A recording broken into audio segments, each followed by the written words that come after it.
You're listening to DraftKings Network.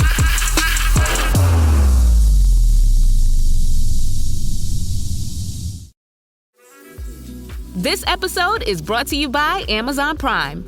From streaming to shopping, Prime helps you get more out of your passions. So whether you're a fan of true crime or prefer a nail-biting novel from time to time, with services like Prime Video, Amazon Music, and fast free delivery, Prime makes it easy to get more out of whatever you're into or getting into. Visit Amazon.com/Prime to learn more. Now more than ever, Lowe's knows you don't just want a low price, you want the lowest price. And with our lowest price guarantee, you can count on us for competitive prices on all your home improvement projects. If you find a qualifying lower price somewhere else on the same item, we'll match it. Lowe's, we help, you save. Price match applies to same item, current price at qualifying retailers. Exclusions and terms apply. Learn how we'll match price at Lowes.com/lowest price guarantee.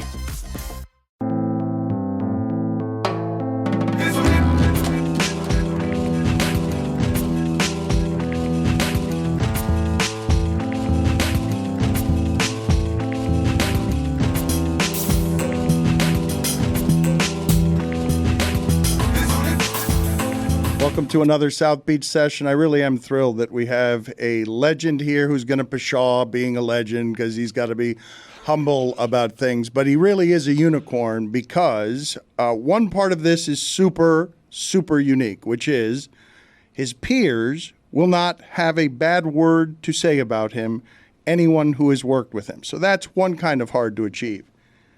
But in today's America, social media doesn't have anything bad to say about this man. Joe Buck is pretty good at his craft. Joe Buck is somehow polarizing, even though he's a craftsman just like this man is a craftsman. But I thank you for being here, Mike Breen, for a couple of different reasons. Your work has been exceptional over 18 finals, for 30 years broadcasting games.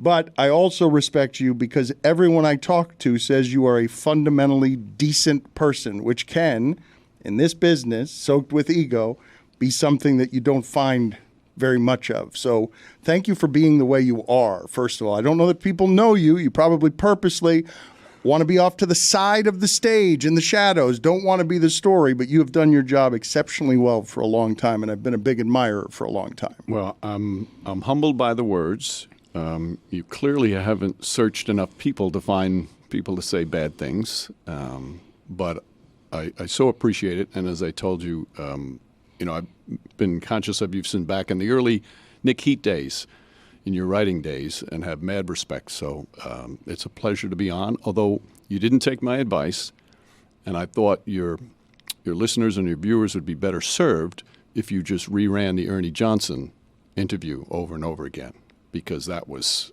just spectacular, as I told you before we came on the air. He's somebody I look up to. And to watch him, talk about his life and his craft was fascinating. Look up to him because I think of you similarly cut from similar cloth, where you're both faith-based and you both were raised by parents who have you now covered in gratitude about making sure to represent them well. And so I think of you as similar creatures. Well, I don't think of myself similar to Ernie. He's just one of the most unique, special people in our business because of not only is he so talented at what he does, but that's just only a part of his life. And we've learned a lot about the other parts of his life, both through your interview and a lot of other interviews he's done. He's one of those special people that you're proud to say, I'm in the same business as that man. You don't think of yourself as similarly remarkable? No. I like your kind words, and I'm striving to be better all the time, but it's hard for me to – I don't like to judge myself on things. I just know – I know the way I was brought up. I had a mother and father that taught me how to treat people, and that's why I've tried to live my life most of that way, whether personal life, professional life. So when you have that foundation as a kid – and that's the way you were raised, it stays with you for your entire life. At least it has with me. What did your father and mother do? My mother stayed at home. She was the rock. I was one of 6 boys.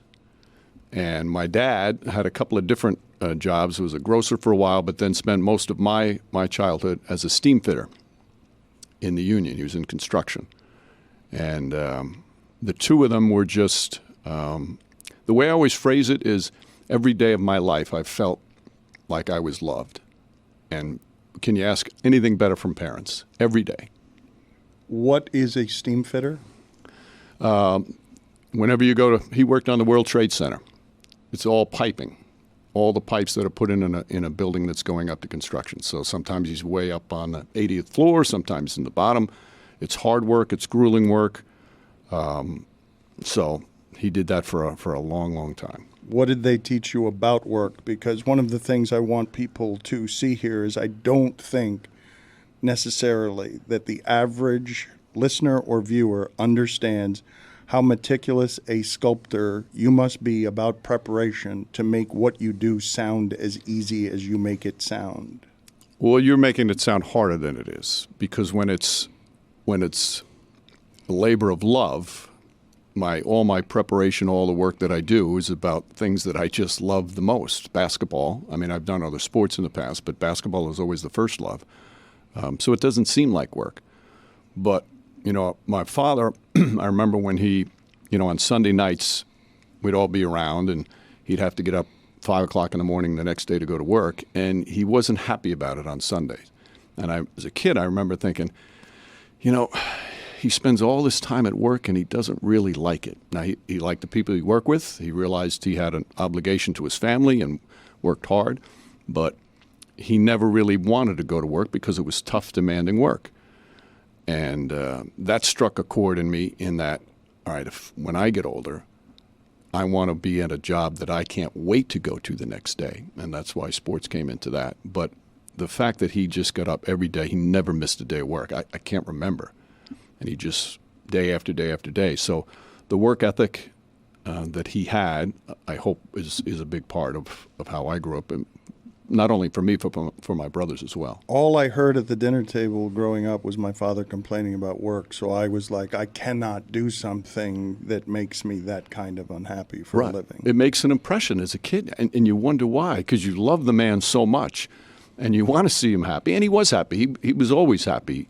But he would have preferred maybe to do something else. But that's what he did. It put food on the table, raised 6 children. So it's part of what it was. But it makes you think like, man, how many hours a week is he at a place he doesn't want to be at? Oh, but you say you did what I believe is a little bit of I don't know if you're a workaholic. I don't know you that way. But if you were a workaholic, that is a trick that a workaholic would use to say it doesn't feel like work if you love it, and it's easier, Dan, than you think it is because I love it.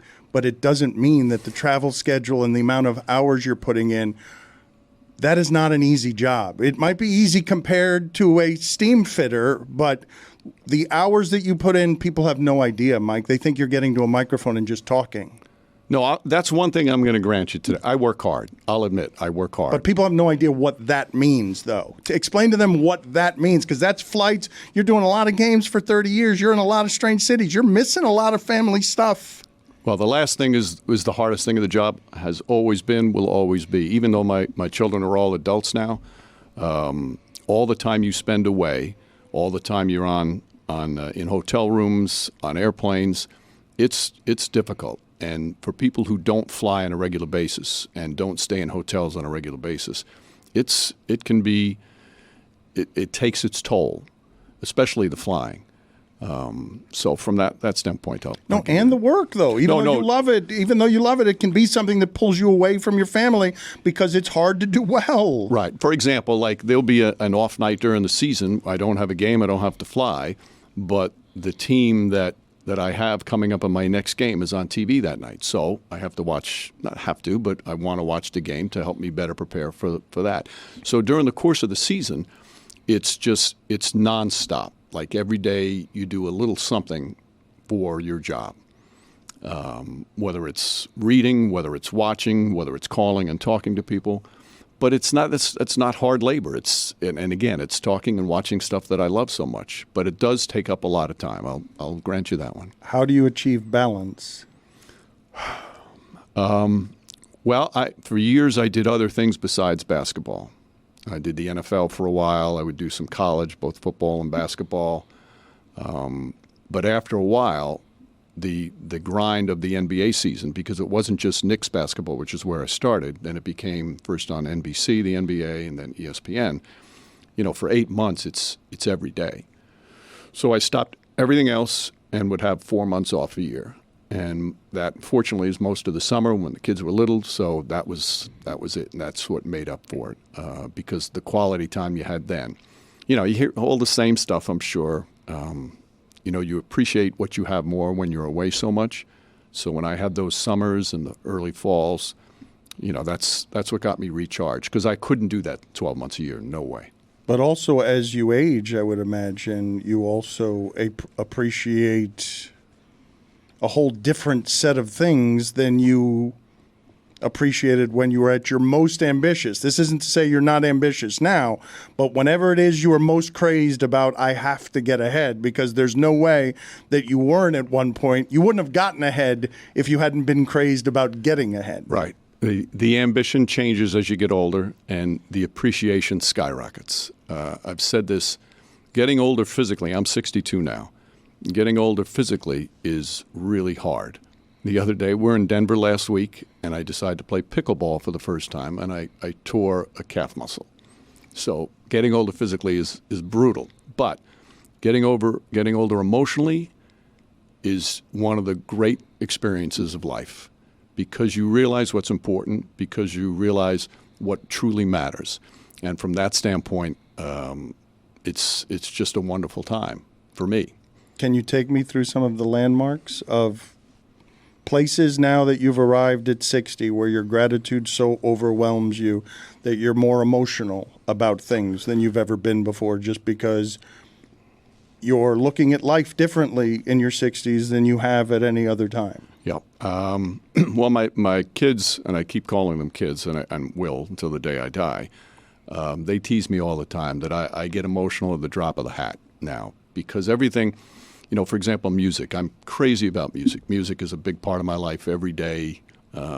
So certain songs, certain lyrics make me think of things in my life. I get emotional listening to music. I get emotional watching movies. But the thing that is probably the common thread is all the people along the way. And you quickly realize, people say, calling the finals, it's an amazing thing, and it is. It's an honor, it's a privilege, it's been exciting, it's been thrilling. But the number one thing for me the entire time, and slowly I get there, but I even realized it early, were the relationships, the lifetime relationships that you make, and all the people that made a difference. When I was blessed to get the Kurt Gowdy Award, and you go up on stage, the line I used is, I wish I could bring all the people who are responsible for me being here up on the stage. The problem is there is not a stage in the world big enough to hold that many people. And that's the way I feel. And you really come to that realization as you get older. And it's like from little impacts to enormous impacts. But there's every step of the way, I've had somebody help me.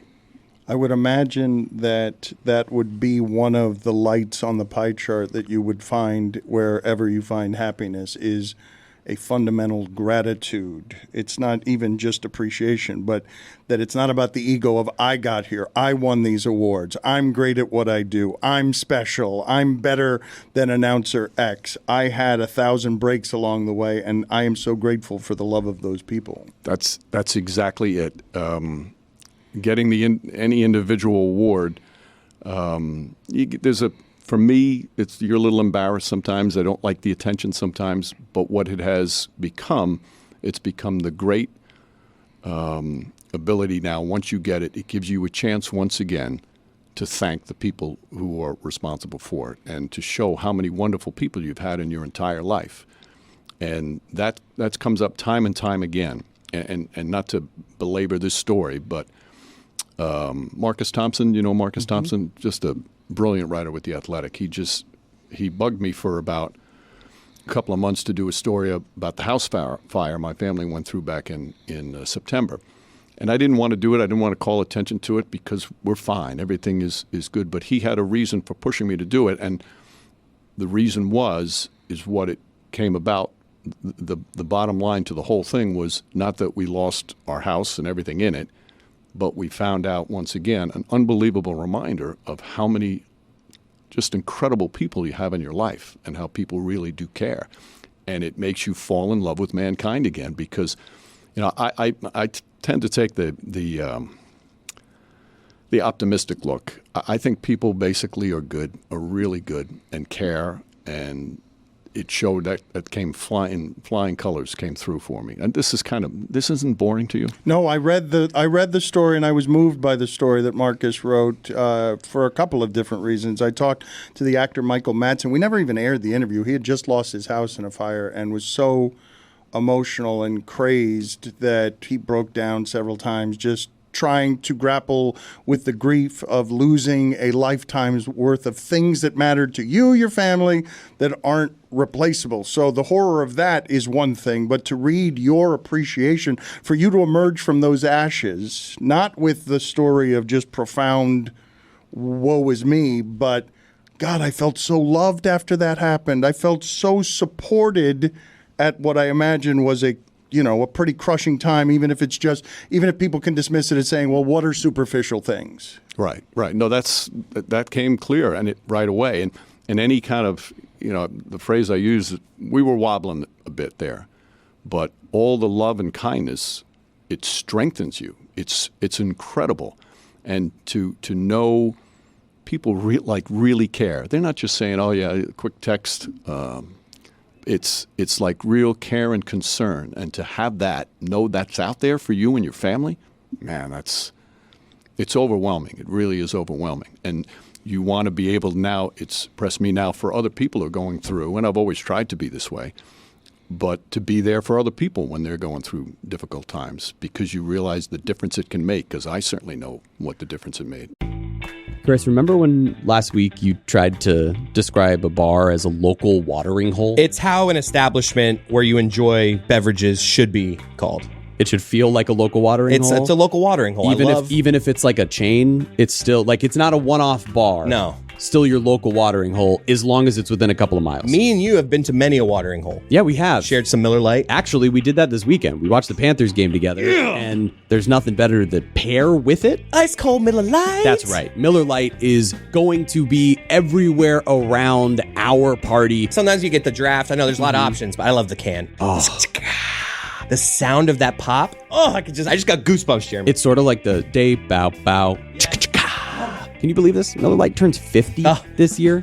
Doesn't look a day over 30. Nothing like an established brand like that. Looking that good. No work done. Just looks great. Letting the grays come in right around the temples. That gold color. And then that golden. And look, the golden years of Miller Lite are just ahead. That's 5 decades of cookouts, laughs, and ice-cold moments that never miss.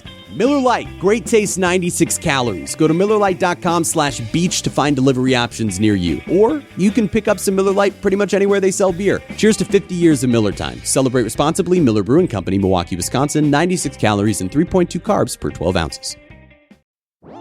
If you're anything like me, when you were a kid, you were a big dreamer. Maybe you dreamed of being an astronaut, maybe the president of the United States, maybe you wanted to be the shortstop for the Yankees. But now, we're dreaming of something else, like owning our own businesses. But let's be honest, launching it's total chaos. Websites, shipping, your cousin wanting to collab, it's a mess. That's where Shopify comes in. They power 10% of all e-commerce in the United States, from brands like Mattel to your aunt's candle shop. Can't design a site? Shopify's got ready-to-go templates. Need help writing copy or touching up pics? AI tools. Want customers? Built-in email and social tools. And if you get stuck, 24/7 support. Real, award-winning humans. Turn those dreams into and give them the best shot at success with Shopify. Sign up for your $1 per month trial and start selling today at shopify.com/Batard. Go to shopify.com/Batard. Shopify.com/Batard. When did you know what you were going to do for a living? Not just the general feeling of I'm going to do something that I love, but that I'm going to achieve blank. Right about 15 or 16, thought about going into broadcasting. Again, when you grow up in a house, my dad was a huge sports fan, and 6 boys. Sports is not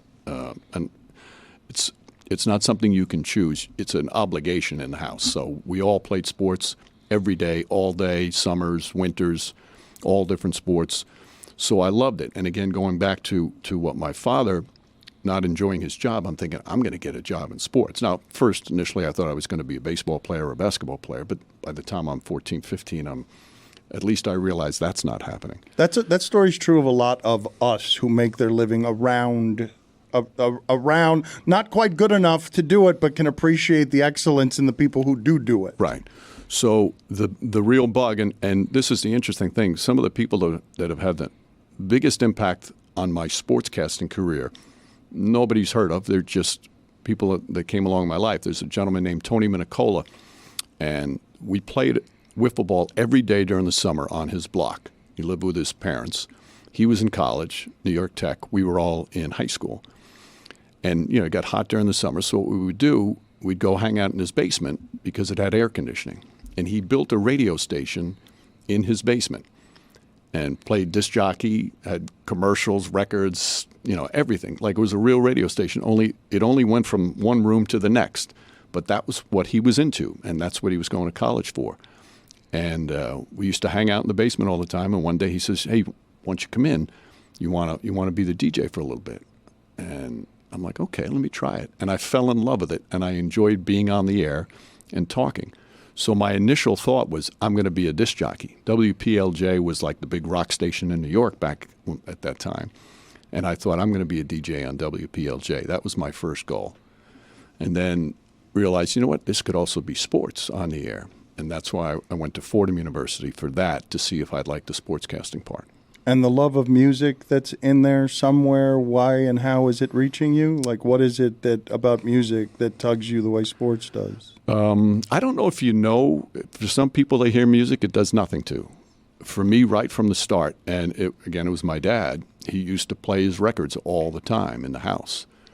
And then my older brother started that, so I went from listening to Glenn Campbell and Tom Jones and Engelbert Humperdinck. Sexy as hell, Tom Jones. Right. So those are the albums that I listened to with him.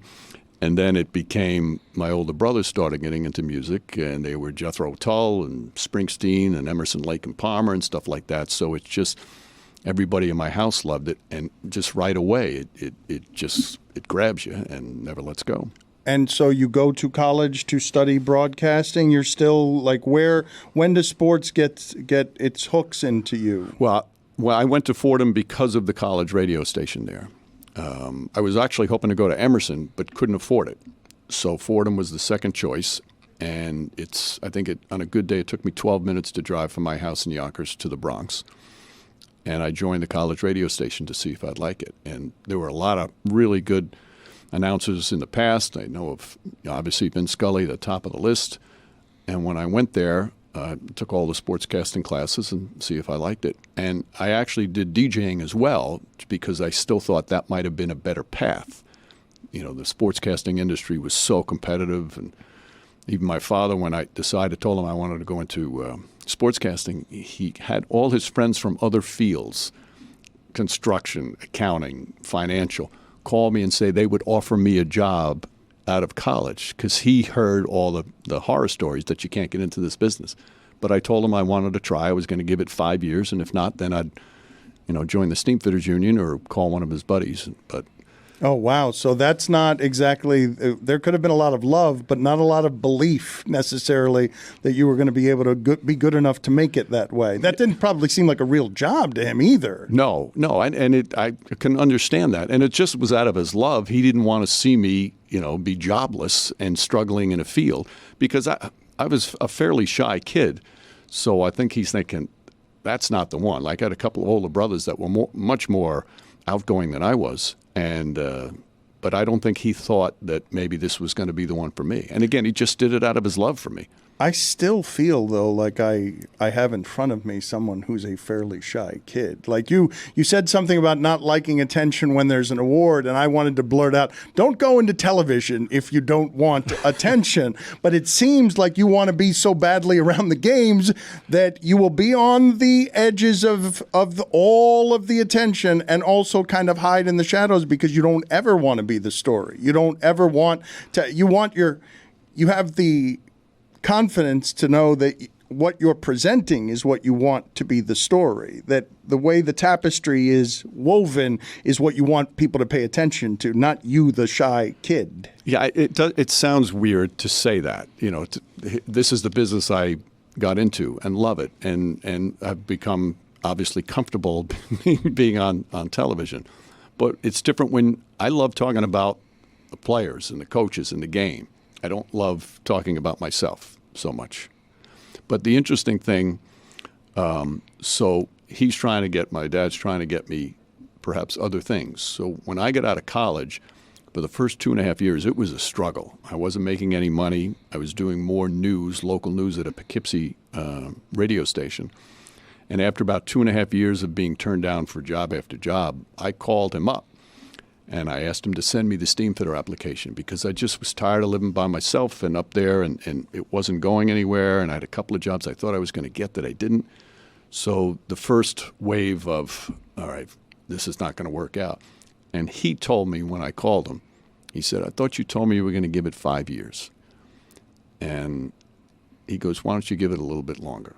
So initially he talked me out of it, but now he saw how much it meant to me. So because there's a good chance if he didn't say that day, I'm getting a steam fitter application. I'm moving out of my apartment in Poughkeepsie and moving back home and becoming a steam fitter.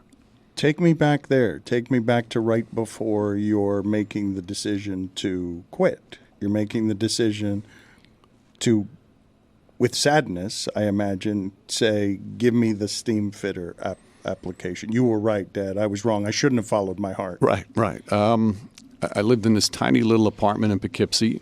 And I think I was making $9,000 a year, something like that. So every month I had to get help for. See, this comes across as a sob story, and it's not. I'm asking the questions, right, okay. Mike. You're not volunteering this. I'm doing it with a crowbar. Right. Like I'm sticking a crowbar in the side of your mouth and extracting it from you. Your reluctance is duly noted. Continue. Okay, don't yell at me. So it became difficult because I felt bad. I'm asking my brother, and every once in a while my mother and father for money to pay for the rent. And again, the covering Poughkeepsie town board meetings is not what I had in mind. I was doing some sports, but it just wasn't working. And then the Villanova basketball play-by-play job came open, and I put in for that. And I was told I was one of the final 2 candidates, and I'm thinking this is it. And I get the letter that, thank you, but no. Bill Schweitzer, who was a great broadcaster, who I interned at WCBS when I was at Fordham, he got it. And that was kind of like this was the one I thought I was going to get. Because half the time you send out tapes or resumes, you don't even get a response. So it's very discouraging.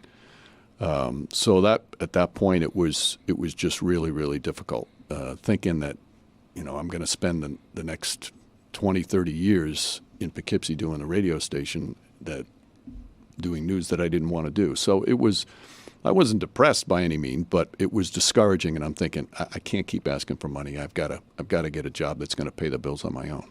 Is the not wanting to talk about yourself a combination of shyness and the job, or is it one or the other, where you're sitting down for something that is meant to be revealing of who you are, how you are, and what shaped you, whatever the discomforts of that are?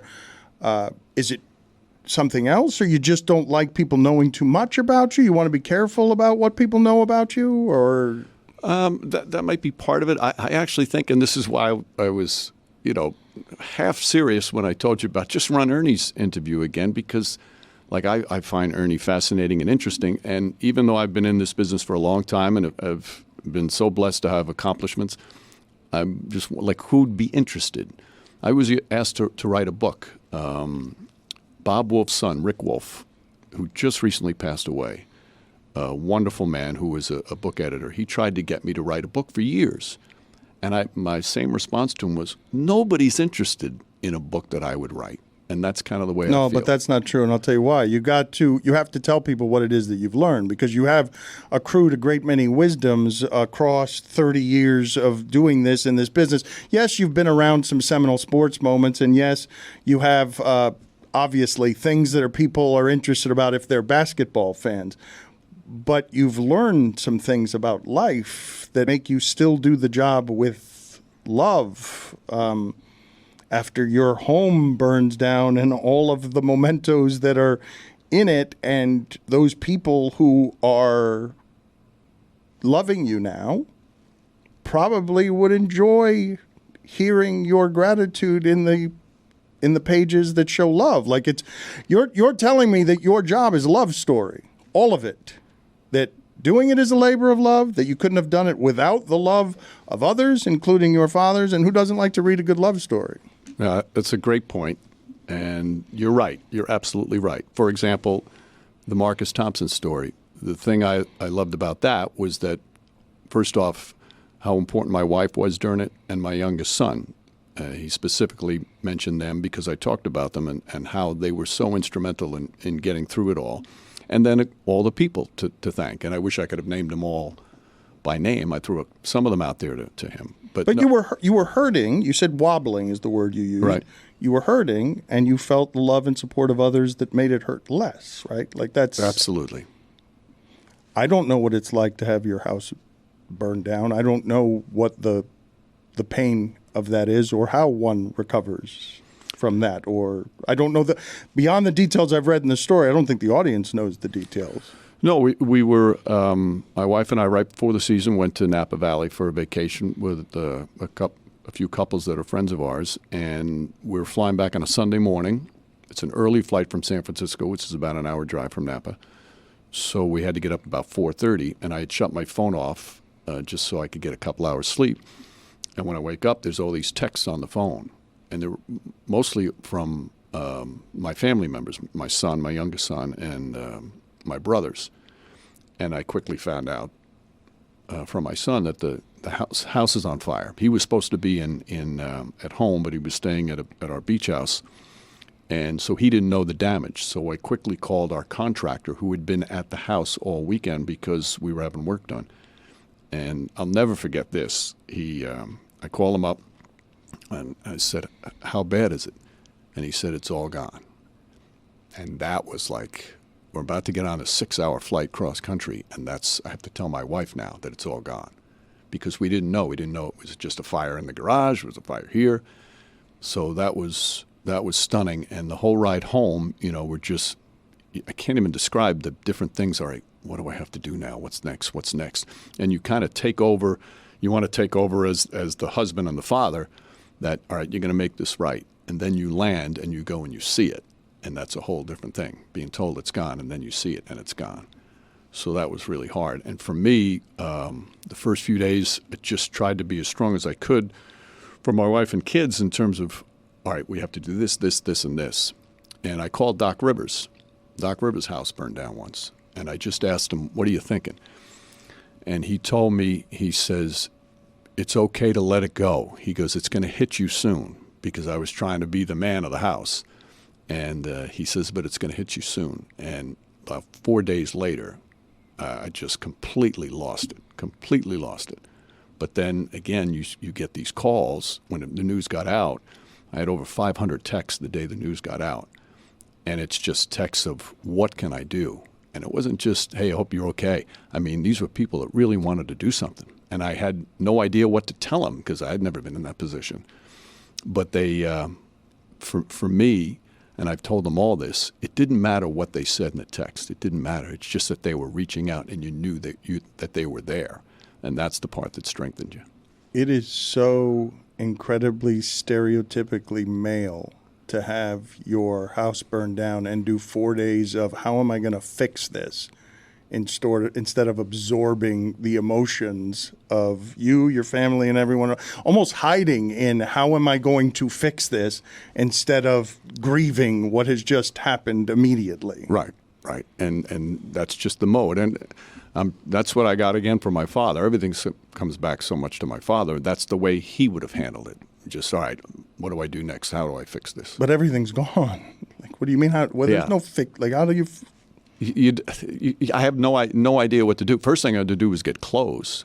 But here's where it was different for me, and then for many people who have to deal with this. So because of the success I've had on my job, we have a beach house, and it's like an hour and a half away from the home that burnt down. So instead of having to go into a motel and worry about insurance, we have great insurance, and we have a beach house to stay. So it's just different. And I felt, okay, we have the means to get through this. It's going to be difficult. There's a lot of things to do, but we have the means to get through this. You can be grateful for all of that and still have lost some things that can't be retrieved. Oh, there's no question. And still to this day, every once in a while, something will pop up and you're like, oh, okay, no, that's gone too. And there were certain things that matter. I mean, clothes doesn't matter. And the things that you don't think are important, like I saved letters. I love when people write letters. I like to try and write letters of thanks or whatever. And any kind of letter I received from somebody I saved. And those were all gone. And that was something that hurt. Certain pictures of the kids. Now, pictures are good because now they're all on the phone. But prior to that, when the children were little, those were gone. And those are the things that I missed. So there's a lot of stuff that goes along. I remember this is like 5 days in. This sounds so ridiculous. I'm looking at my nails, and my nails have grown like so long, and I gotta clip my nails. There's no nail clipper. Something so ridiculously silly as that. So everything had to be replaced, and that was just to try and wrap your head around that. And that's where my season started the next week. That's where my wife came in, and she just took over. And oh, you had to go. Yeah. The job calls. The job always calls. Right. The fire was on a Sunday. Thursday we had our opening seminar, ESPN seminar in the city, and the following Monday or Tuesday I had my first preseason game, and I didn't have a single tie, suit, dress shirt, pants, shoes, nothing. And all had to be done. So it was like, oh, you didn't. So you spent 4 days worrying about fixing it without fixing shit. She fixed it all. You didn't do anything. You went and covered basketball games. Right. It's amazing. I hit the lottery when I married my wife, Roseanne, and she's to this day she's the one that's handled the entire rebuild. She's doing all that stuff while I, took my drives to the airport to go call a game. Well, how does that one work? What did she miss the most? Where are the places that there is no replacing whatever the emotion of that is when family history gets lost? Pictures with her as well. Certain things that her mother passed when she was young. Things that her mother handed down to her. Those were the things. There's certain jewelry that she got from her mother that meant so much to her. But she handled it really. I mean, she probably handled it better than I did in terms of, all right, let's go forward. She's incredibly strong, incredibly smart, and I just leaned on her. Were you not aware that people cared about you that way? Like what? No. I knew it, but not to this extent. And sometimes it's just a reminder. We all take things for granted. And I feel I have so many friends that I'm so blessed with, but when they just come out of the woodwork, and it's not just a quick text or call, they're doing it over and over and over again. What do you need? What do you need? It's incredible. But not working is never one of the actual options when you're built the way that you are, correct? Right. No, there was no chance. Now, both my employees at ESPN and at Madison Square Garden Network, they said, come back whenever you want. Take your time. Just let us know when you're ready. And, that made a difference, too. I did take off one preseason game because I was just a little overwhelmed with stuff. But you bum. I thought it was you lazy. I thought it was good to just took off a preseason game. Get back to work. But again, that's when you're the people that you work for, all they care about is that you're okay. And that was the case at the Garden, and that was the case at ESPN. You tell us what you need. You tell us when you want to come back. And that just was so comforting. What were the first big breaks after that came in your career that felt a little more like momentum as you came up? The biggest one was, again, I'm in Poughkeepsie. I decide I'm going to give it 5 years. And back then, there was no sports talk radio. All there was the WFUV Fordham radio station had this talk show for 40 years. And Art Russ Jr. had a show on WABC Radio in New York. There was no WFAN. There was no sports talk. And NBC Radio decided to have a nighttime sports talk. They had Imus was in the morning, Soupy Sales midday, Howard Stern in the afternoon. And they're going to have sports talk. Soupy Sales in the midday. Holy shit. How about that lineup? Okay, so this is the advent. If it's pre-sports radio, we're talking about, what are we talking about here? Late 60s or early 70s? Soupy Sales. No, Soupy Sales is like a name from... This is 85, 86. Okay, I'm sorry. But Soupy Sales is from a different time. Right, this was past his TV time, but he was doing the radio there. And so they had a sports talk show that I heard about. I'm thinking maybe I could get in there. And I found out the producer was a young man named Chris Doyle, who I went to college with, but had lost contact with. I'm thinking, it can't be the same Chris Doyle. So I called him, and I said, listen, any job openings? He goes, no, not right now, but if something comes up, I'll let you know. So I continued the job in Poughkeepsie, which was 6 days a week. And he called me after a few weeks and said, we need a producer on Saturday nights. So I started working at WNBC Radio in New York, the 1 day a week I had off from Poughkeepsie. And then it became 2 days, then it became 3 days. So that was the biggest break. And again, it's just somebody I went to college with. Every job I've ever received was through somebody that I knew, that I had a relationship with. And that was the theme throughout the whole damn thing. How soon after that were you doing actual play-by-play? Because that requires a great deal of training. It requires a great deal of practice, sculpting to get good at. You can't just be put at a microphone and do it well. Right. Well, it was I did mostly producing work, but then I went to the program director and I said, hey, listen, I'd like to do reports from Shea Stadium, Yankee Stadium, Madison Square Garden. And he said, okay, we'll send you out there. So the sports talk show host was a guy named Jack Spector. And Jack would have me go out and cover it. So it became half producing, half announcing. Then it became more announcing than producing. It was just a slow process. And then the big break was when they did a simulcast on the MSG network.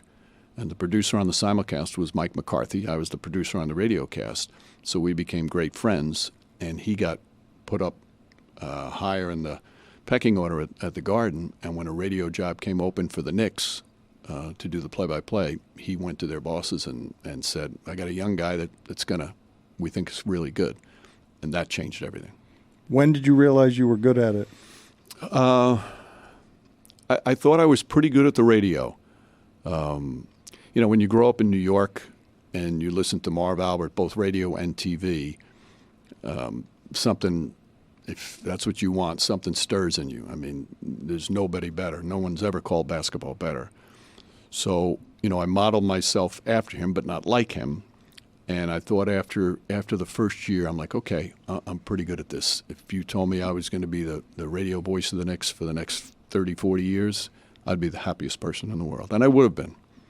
The dream looked like what back then, though? Was it to be Marv Albert? Something like Marv Albert? I thought I achieved the dream when I got the Knicks radio job. And I remember Marv was still doing TV for the MSG network then, and he called me after I got hired, called my house. And I remember getting off the phone saying to my wife, Marv Albert just called me to congratulate me. Welcome to the team. It's like, that dream doesn't get any better than that. So again, that's what I never imagined doing full-time television. I thought radio was going to be my gig. That's what I always did. And that would have been fine. How old were you when Marv Albert called your house to tell you you've arrived at your dreams? I'm going to say 28. Okay, so that call on the landmarks of moving moments that you've had where you remember the lighthouses of emotion, like, oh my God, I'm so happy that I'm here. I know that you probably feel a degree of that daily just because of the energy of being around what you get to be around. But at the beginning, what are the landmarks? when you see the person again now, it makes, like, you see this person and you think, wow, back then, how they helped me, how they helped change my life. That's when I get the most emotional, when you get a chance to see. For example, Pat Riley, when I was a Knick radio announcer, I used to do this pregame recording with him. And you'd go into his office, and he had dark lights, and you'd go in, you ask a few questions, and then you'd leave. There was no social banter. But I learned so much from those interviews and saw his intensity, et cetera. So after the first year, he gets, I didn't think he knew my name. But a week after the first year, I get a handwritten letter from Pat Riley thanking me for the professional job I did that year.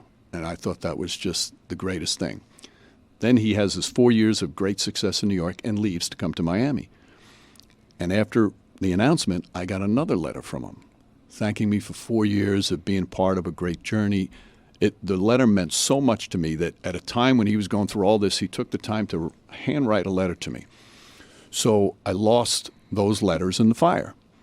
But my wife, and she didn't tell me right away, there were certain things when the people go in to try and salvage stuff, they found a few things. One of them was that letter. She had it sent to be restored and cleaned and stuff, and she just sent it to me the other day. And I get the letter and I look at it, and I just got so emotional because of that letter. And I brought it to Pat before game one of the finals, and I showed it to him. And he got emotional as well. And that's when those things come up. And when you see the person who made a difference, because that letter gave me confidence that Pat Riley thought I was good at my job. When you're an NBA play-by-play guy and Pat Riley thinks you're good, it gives a young man confidence. And that's what came through, and that's why I got so emotional. He appreciates both professionalism and craftsmanship. He probably saw very early on that you were made of a certain thing, that he respected and respects the fact that you take care in the work that you do.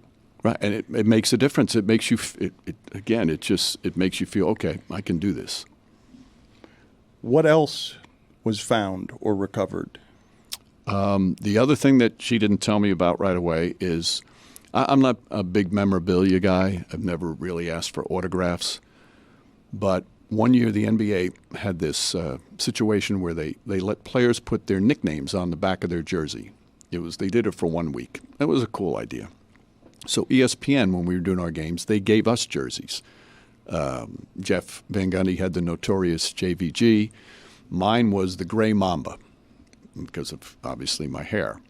So I'm thinking, you know what? I'm gonna get Kobe to sign that. And he signed the jersey from one Mamba to another.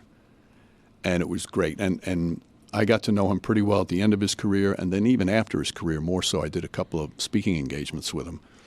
So that one really meant something to me. And that's one of the first things I thought of when what did we lose? And my wife they found that, and that's being restored as we speak. You are a fan first, right? Oh, crazy fan. Big Knick fan. I always say, when I was a kid, my dad, I thought he was the strongest man in the world, and Dave DeBusschere was the second strongest. So I loved DeBusschere, loved Clyde Frazier, and that's, another thing that just blows me away. I bought, when I was probably around 10, I bought a poster of Clyde, and I put it up in the garage where we used to have our weights for me and my brothers. And the poster is still up. My mother still lives in the same house that I grew up in, and the poster's still up. And now I've been working with the man for 30 years, and he's become this wonderful friend. It's like you can't make this stuff up. You don't understand, and you question, like, why me? Why have I had all these blessings and have all these things happen? Because that's not something you ever dream of.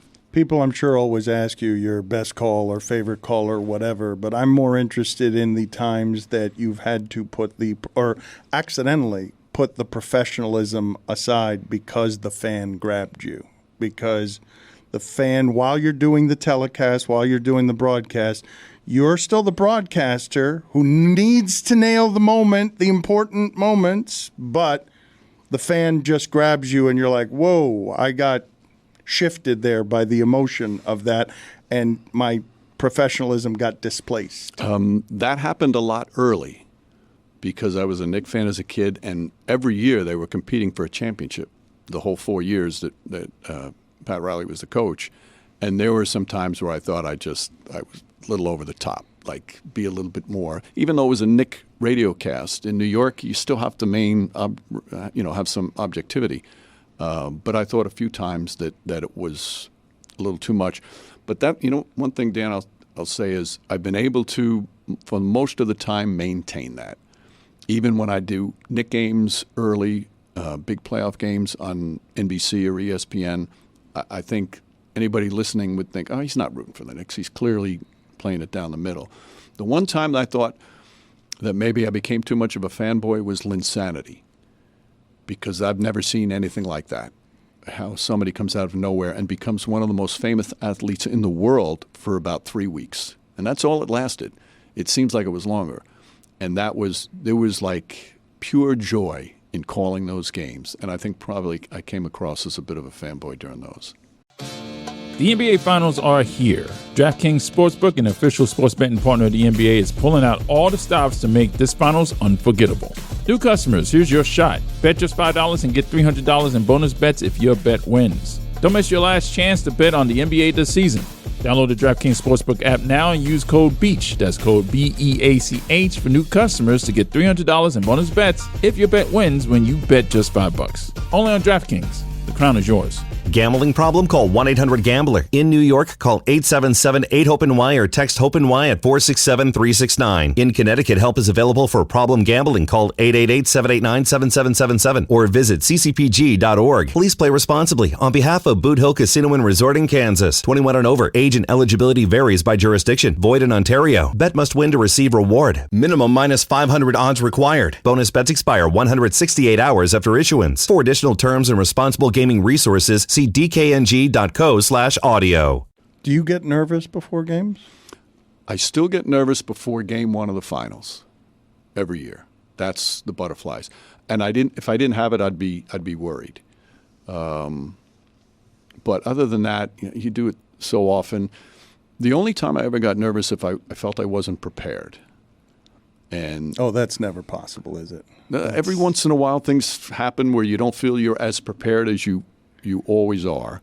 So there's a little feeling. The reason I laugh at you is because I'd like for you to explain to people what your preparation requires. I am crowbarring this out of you, but it's not possible for you to be as good as you are without you being over-prepared by X percent. Like, there must be so much that doesn't get used. My guess is, not knowing anything but your work, that you are wildly over-prepared. That's exactly it. And you also have to know going in that... What's in that folder right there? What is in that folder right there? This was the interviews we did today with the players. Not 1% of that will make it into the broadcast. No, this stuff will. How much of that will? 10%. Okay, that looks like the library Kevin Spacey had in 7 of writing, and it's not even going to be 10%. You're wildly overprepared for everything you're doing. That might be 10%. Dick Stockton, who I looked up to as one of the great underrated play-by-play announcers of all time, all different sports, versatile. He gave me a great bit of advice. I was doing a game for Knicks TV. He's doing TNT next to me. I've got my ridiculous amount of notes sitting in front of me, and I'm getting them all in order. I look over at him, and he has the game notes with like 5 just little things written. And he sees me looking at it, and he goes, I like how prepared you are. And he says, and I'm ready to go too. He says, but just remember, he goes, everything that you have to be worried about is on the court. It's not down in your notes. You don't want to have your head in the notes when something happens. And it was a great piece of advice. And, you put all these hours in preparation in, but you have to let the game dictate what you use. And most of the time, if you use 15% of your notes, then that means it's probably a blowout and you had to go into the stories because the game is still it.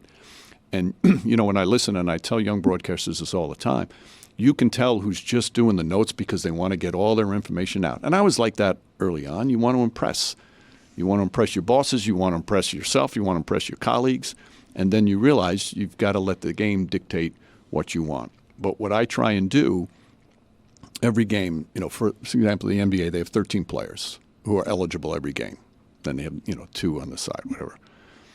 If any of those 13 players have the game of their life, I want to have enough information to tell his story. So that's kind of the way I approach it. Do you look at anything that you have done in your past professionally with a regret, a call, a decision, anything? Do you look back on it and say, this didn't go the way that I would have planned it now with the wisdom I have accrued now? No, I mean, there are plenty of calls that I butchered and mistakes I made on the air, but I think it's impossible for that not to happen. Were you gentle with yourself about it? No, not at first. I mean, the first however many years, it kills you, just kills you, and shakes your confidence to the point where you're thinking about it every night, and if that situation comes up again, I hope I can do better. I mean, it stays with you. You can't be as good as you are at it without being a perfectionist that way, right? It has to hurt. Right, and it should, because you want to get better, but as long as you learn from it. But now as you get older, it's you realize it's live television, you're going to make mistakes, and it's okay. You have to just own up to mistakes. I told this recently where last year, first game of the playoffs, Brooklyn played Boston. Jason Tatum makes this great play at the end, wins the game for the Celtics. It was like one of the classic finishes. And I so butchered the call, and I was really upset that night because I felt our team had one of the best telecasts we've had all year. Everything clicked. And that's one of the real fun parts of the job, when everybody from the producer, director, the camera people, the graphics people, we're all just kicking ass. And we did that day until I blew it at the end. So that's what tormented me, and that took a couple of days. But then you realize, okay, you get back into it. It's okay. Last year, Mike Breen, consummate professional, was tormented for days. What? Maybe tormented's too strong. I didn't sleep that night. I was upset. I wanted to do a game the next day so badly, just so I could get just back in and it's a bit of a craze, though. It's an insanity to... No question. I mean, you've been doing this too long to have sleepless nights of torment because you haven't made a career-ending decision in the broadcast. You haven't made a mistake that ends your career, but just you had a bad night. Yes. Or a bad ending to a bad night. But I guarantee you ask any play-by-play announcer, and they'll tell you the same thing. Now, some might be better, but most that I know, I have some great friends that have done it, and we share the stories. Ian Eagle is a great friend of mine, Kevin Harlan, Brian Anderson. We talk about this all the time, and we're all the same way. I have a friend who does this, who describes that as spending the night eating his own right arm. Right. Right. Just consuming his right arm because of the way that you're ravaging yourself because you've been something less than perfect in front of people. Right. You let it go as you get older. You let it go. And I was better about it than I had been in the past on such an important game. But it's all part of the deal. What other advice have you gotten from broadcasters that has stayed with you? You mentioned that you did you say it was Stockton? You said it was Stockton, right. Not Emberg, right? That obviously one of the best to do it. What are some other advices that you've gotten along the way from people that have been most helpful? Two were that I love listening to and gave me advice. Vern Lundquist and Dick Enberg. Lundquist had a phrase, celebrate the game. And it's so appropriate because unfortunately sometimes the game is bad. Sometimes you have to criticize players, coaches, refs. But people are watching the game because they love basketball. They don't want to hear you just killing people all the time. It's a game they love. That's why they're watching it. So celebrate the good parts. And Vern was great at that. And he also helped in terms of telling you, make the people feel like the guy who's sitting next to you or the woman who's sitting next to you, that you're best friends and are having just a time of your life together. And that I thought was really important. So that's something I did. The other with Dick Enberg was people want to know about the athletes that you're talking about. So give them some personal anecdotes and let them know that these players, these young men in the NBA are human beings that have really interesting stories. So those two, more than just the technique of doing play-by-play, those two things I thought were important. It must be strange to you, as fundamentally decent as you are, to see the coarsening in sports coverage when you're just trying to tell nice stories about an athlete who's human, but you come from a tabloid city. You've seen sports television become argument television. You've seen Anthony Davis be amazing and majestic, but a source of just endless criticism. It must be bothersome to you to watch what sports coverage has become. I hate it. It's journalism has become criticism, and I hate that it's people feel that they have to be critical to be considered a good journalist or to be a good analyst. And there's so much out there that's it's difficult to put yourself in their positions. I mean, we all make mistakes. I make mistakes on the air. Players make mistakes on the court, and it's become too critical, and it's not just having to be critical. It's the words that are used in the criticism. I've always felt I'll criticize somebody, but I'll only use words that I would say to their face. For example, if you have a terrible game, you could say, "Oh, boy, Dan he just was awful. He stunk. It was an embarrassment what he did." Or you can say, "Boy, Dan really struggled tonight." You're saying the same thing. It's a more humane way to say it. Why do you have to crush people while you criticize them? There's a respectful way to do it, and I think a lot of people have gotten away from that, and that bothers me. Has it gotten meaner? Because you've worked in New York for a long time. The tabloids have played with this for a while. Basically, sports radio and sports division was invented there. Sports radio has infected just about everything that is the sports coverage today. Yeah, no, it's definitely gotten meaner. Often there's a mocking tone to it. It's unfortunately, that's what gets people noticed, and that's why when I find, when I talk to college students who want to do this, that's something I bring up, and I use that expression I just said to you before, is like, only say something about somebody that you would say to their face if you had to. Because if you're doing words that you'd be hesitant to say right to them face to face, I don't think you're doing it the right way. But you have watched and seen many of your peers. This doesn't happen to you a lot. Just get wrecked by criticism. You mean the broadcasters getting wrecked? Yes, yeah. I'm talking about there is such a swell of all manner of emotion around sports right now, and such a cruelty in the way that we absorb content with the advent, I shouldn't even say the advent of social media, but there's a lot of criticism on social media that would not be said to anybody's face. And you manage a space in this ecosystem that somehow doesn't get a lot of what I'm talking about, which is that announcer stinks for all of these reasons. Right. No, it's incredible. Well, Twitter is just, it's toxic in terms of it gives people the license just to destroy people. And I guess it's the old thing, people want to make themselves better by bringing down others, excuse me, to their level. $5. Don't pay any attention to me. It's just a fine for coughing into a microphone. It's an inside joke around here. Okay. You're going to put the $5. You're going to actually get the cash out of your pocket here and give us $5. You've got Van Gundy and Mark Jackson. They're perpetually getting hammered. Those guys are perpetually getting beat up. They're more opinionated than you are. You're playing it down the middle, but their part of the telecast is always something that's polarizing because there's a lot of people listening and they're going to get mad about something. Well, their criticism, though, from what I view it at, is they have such a love for the game. So when they see a player, a coach, or a ref, or the league not doing something that's for the best for the game, that's where they criticize it because they want the best of the game that they love the most.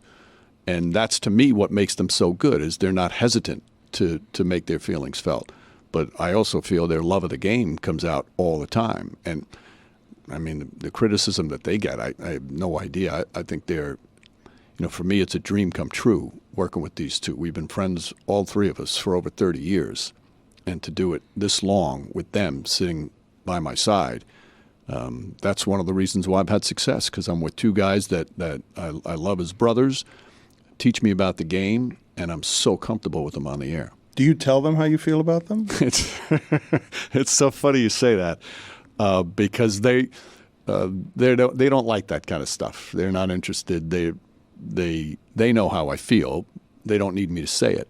But just the other day, before game one of the finals, I sent them both a text telling them how much they mean to me. But I specifically said at the end of the text, I don't want to hear anything back. You don't respond to this because it would be a mock. They would be mocking me for doing that. But they know how I feel about them. Why'd you feel the need to do that right before that? Because I hadn't said it in a while. And that's kind of, again, it goes back to what we were talking about before. When you have kindness thrown your way and it makes you feel good, you like to show, you know what, I can do the same thing. Maybe I can make somebody feel good with a nice text or a nice phone call. And I just felt, because I hadn't told them in a while, and we've been doing it a long time, and it kind of came because, there was a press release about my 18th finals, and I can't comprehend that. That's not something I can process, that I've been able to call the finals for 18 years. That's beyond anything I could even possibly dream about. And to do it with them, it just was it made me feel, boy, how blessed I am to have these two next to me, and that's why I sent it. How do you feel about them? I mean, you've told me they're like brothers, but what does that mean? They would do anything in the world for me, and they know I'd do anything in the world for them. And that's on a personal note. On a professional note, the beauty of it is we can say anything to each other on the air, and nobody gets offended. And that's rare in the business to have that. And I think, again, because we came in the league the same time, Jeff taught me so much about the league as a coach when he was an assistant. Mark taught me so much about it as a player and then as a coach. We watched our families grow up together. We spend a lot of time away from our families with each other. That it's just been a special part of my life to have all these wonderful things happen with them next to me, and I can't imagine it being any other way. But you don't tell them that you love them. Oh, no, Jeff would smack me if I told them. But they know I do. But it's not said between you. It's just funny because it's so obvious. You couldn't work together for 30 years without the level of understanding, appreciation, respect, admiration that you have for them. These are difficult jobs. Man, these things splinter. They don't last 30. Friendships, some last 30 years, many last 30 years, but these work relationships can be fraught with all sorts of garbage. Right. But not everybody's comfortable verbalizing that stuff, and I know that. And if I think somebody's uncomfortable with that, maybe I won't say it as much. I'm like, my dad was, again, go back to my father. My father, for a marine construction worker, was a very affectionate man and was not afraid to talk about that. And I got that from him. So I'm very comfortable with expressing my emotions and telling people, but other people aren't. So, what did you admire most about your father?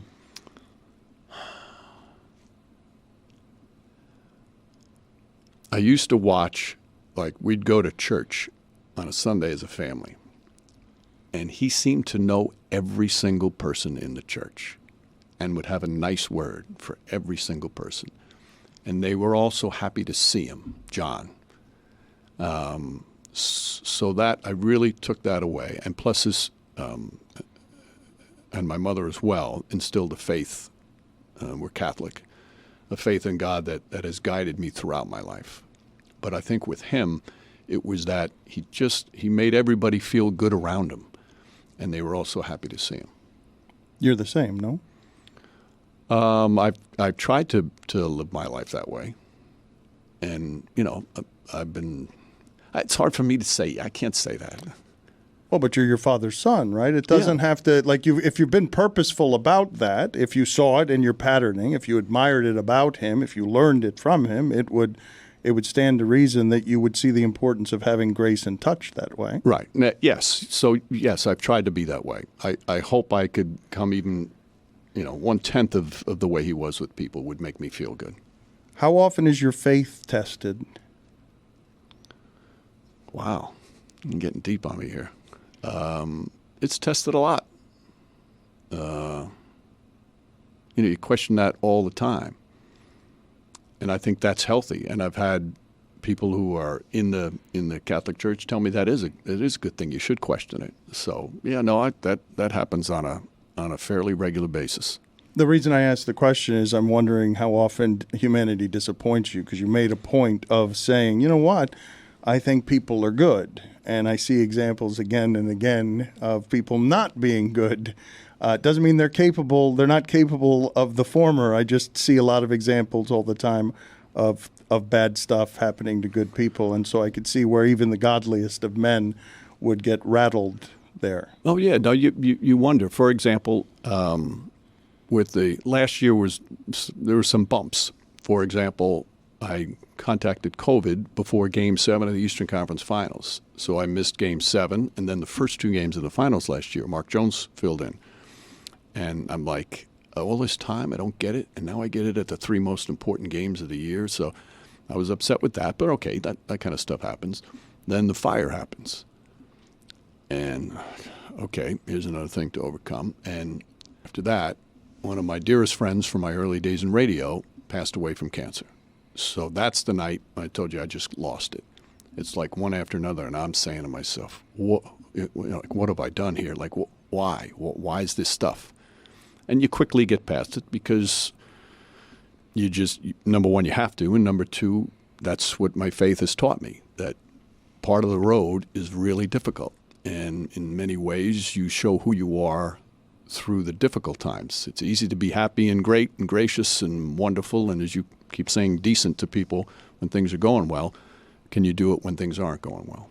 I'm a little bit surprised, and perhaps I shouldn't be, because it requires a great level of care what you do. I will say it again, to make it all look that easy. But the idea that at this stage in your career, with everything you've done at work, that you wouldn't permit yourself to miss 3 games because you came down with a COVID virus that required you to not go to work because you can't work if you've got COVID. Like, it's a bit maddening, the idea that you have to be at work under all circumstances. Work is the important thing. These were important games, Dan. These were important games. When I think you know how silly that can sound when real life things happen. You're right on it. And quite honestly, 2 things I'll say to that. Number one, when I was stuck in my hotel room in San Francisco and I had to watch the first 2 games, and it just looked so big and wonderful on TV, the Warriors and the Celtics, it gave me appreciation of, you know what, you've been so blessed to do this for so long. It showed me again what a big deal this was to call these games, what an honor it was to call these games. That's number one. And then the other thing that you bring up off that, because sometimes you focus so much on work, you ask me regret, you know what my regret is sometimes? That maybe I did too many games, that maybe I should have been home, because I missed dance recitals, baseball games, basketball games, birthdays. You know, my kids they're the most important thing in the world to me, and I missed a lot of stuff with them. And there frequently are times when I'm thinking, you know what, I was on the road too much. Did I have to do it too much? Did I have to have that drive, that ambition to keep year after year doing so many games? And that's something that I'll always wrestle with. Have you told them that? Yep. Oh, yeah. We've talked about it all the time. And I used to say sometimes to them, I would say, and I'd have to talk with my wife, should I cut back? Should I cut back on games? I'm not. And she'd always tell, no. And the kids, they love what you do. When you're home, you're home. You have the summers off. So that was something that I constantly kept with her, and I trust her word, and she was always good with that. And I would always apologize to the kids, and they're like, no, Dad, it's great. It's all great. There is not even a little bit, correct, of you anywhere in there, wherever the most fragile of broadcasting insecurities reside, that thinks to himself, man, Mark Jones could have replaced me there, could have replaced me forever. You know what I mean? Like, we can be protective about our spaces, and if you leave, there aren't many jobs like the one that you have. So if someone can step in there, you don't want to lose it, and you also want to be someone who's giving with the space. Listen, I have confidence in my ability to do the job. I think I'm pretty good at it. But there's been a feeling all these years of doing the finals, all these years, that somebody's going to say, wait a minute, we can get somebody better than him. And that's part of the drive of making sure you still prepare and want to be at your best, because you think that, all right, you're easily replaceable. And if you do, and I'm very well aware of this, you take away a top announcer, people might be upset and say, oh, boy, I miss him. That goes away so quickly. They're so easily replaced. Right now, there are so many great basketball play-by-play voices that could do what I do easily.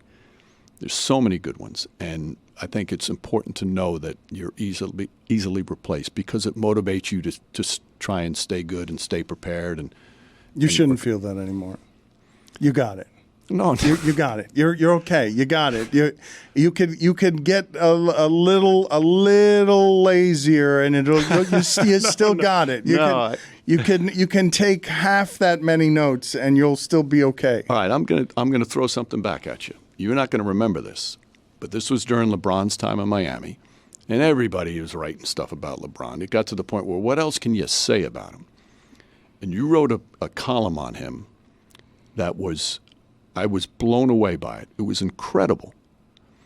And again, considering all the things that had been written, and I saw you the next day, and I said to you, listen, that column today, I said, it was perfect. I said, I've never seen him put, the way you described him and what he was and what he was going through, it was perfection. And my question to you was, do you know when you hit send to your editor, do you know this one? Now, this one I nailed. This one was special. Do you remember me saying that to you? I remember that you were effusive in your praise. I don't know what my answer was to that. I could answer it now, and I don't know if it would be similar to. All right, tell me your answer now. What real confidence is for me in writing, where I have my most confidence, is in trying to live up to the standard of my father, who was a man who did not do pleasure. And I was somebody who was always trying to please him. I eventually got to the point in my writing and few other things where if it met my standard and I hit send, I knew when it was good, and there was great reward in that. I can't imagine that I would share that with a stranger, though, at the time, who's just giving me a compliment. No, what you said was, I don't hit send unless I feel it's that, which is kind of similar. But I remember at first I'm like, ooh, there's no way. I mean, this article was perfection. There's no way. You've got to know that it's different.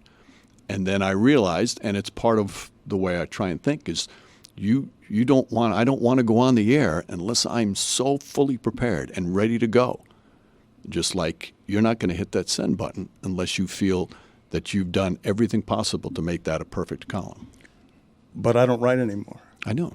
Because it's hard, and you're still out here doing it. You're still out here doing it, worried that when you miss 3 games, you're not at work. Damn it, you need to be at work. Mike Breen needs to be calling the big games in basketball. He's been doing it very well for 18 years. I promise. I'm getting better at it.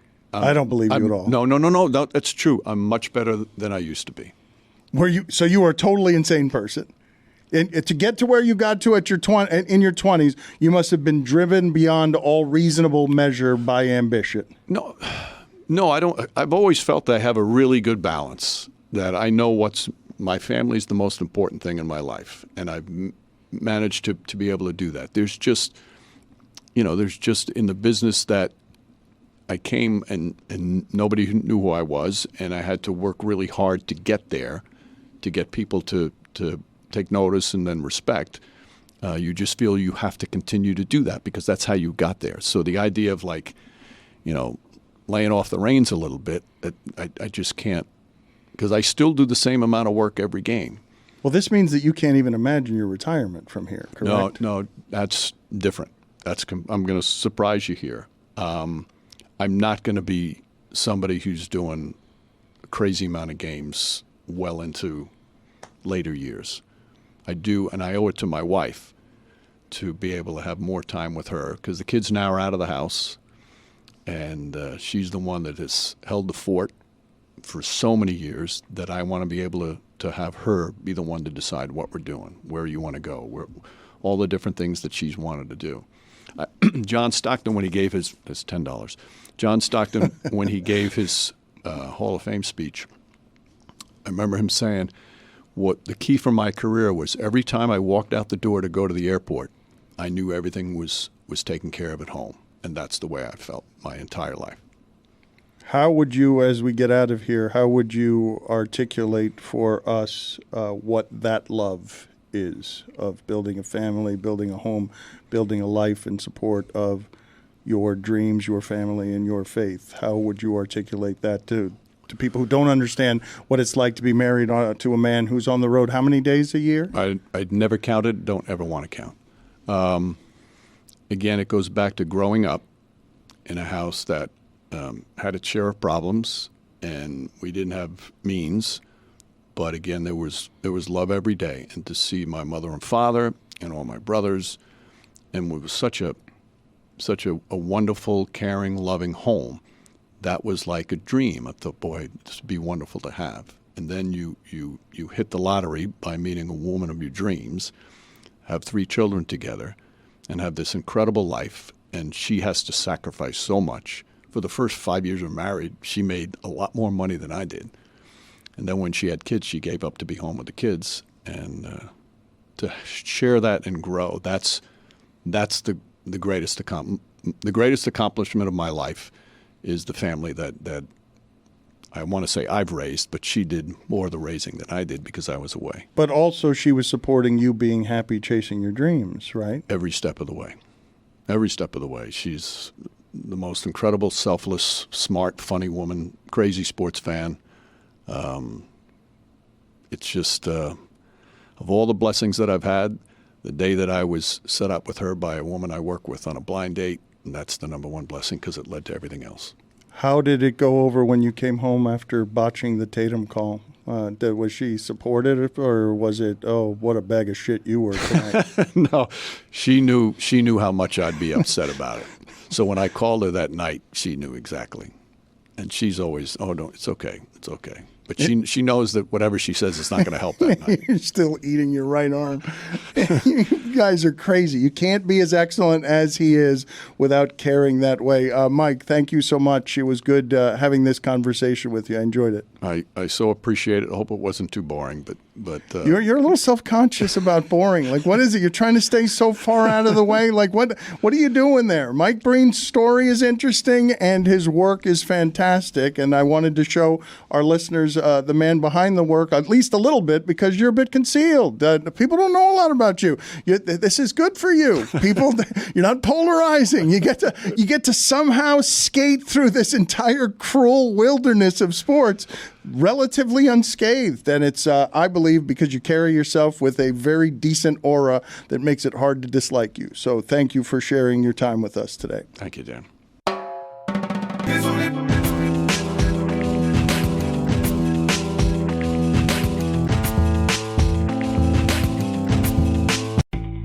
Chris, remember when last week you tried to describe a bar as a local watering hole? It's how an establishment where you enjoy beverages should be called.